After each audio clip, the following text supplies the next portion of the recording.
来继续来看中华河美，昨暝发生着3.7个地震，有乡亲讲听到地鸣声，惊甲唔敢困。因为河美挖进着中华断层，在地人是议论纷纷，敢讲超过170年无震动的中华断层要开始活动了。气象署讲，目前也无充足的资料会当来判定这届的地震甲中华断层有关系，而且中华断层自早以来所发生的地震的规模，拢伫咧4以下，所以乡亲唔免惊讲。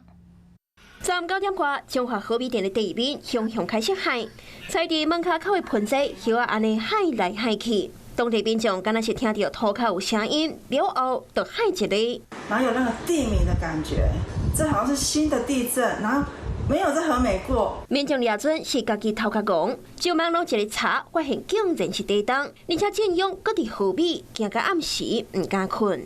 不敢睡觉了，就一直好像陈敏说要跑的动态，不然会有压下来的那种感觉。当地民众拢在讨论，因为地震挖进中华断层，中华断层已经足久无活动的迹象。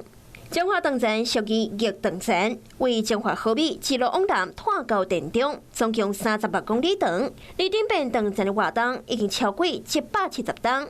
关机关用经济部中央地质调查所的资料，讲未来50档，中华断层发生地震6.5以上的几率超过30%，是西部地区上悬。未来50年会发生6.5以上的几率，彰化断层是30%，这个是我们西部发生几率最高的断层。是讲气象署强调，目前资料也无够证明这边的地震和中华断层有关系。大部分的规模都在4以下，破裂形态就是那种比较小的破裂。那目前来看是还没有一些异常的情形发生。虽然这边地震的规模敢若3.7，严格深度71.9公里，属于浅层的地震，而且中华河美遮久拢无发生地震。向海一个也是互民众心惊惊。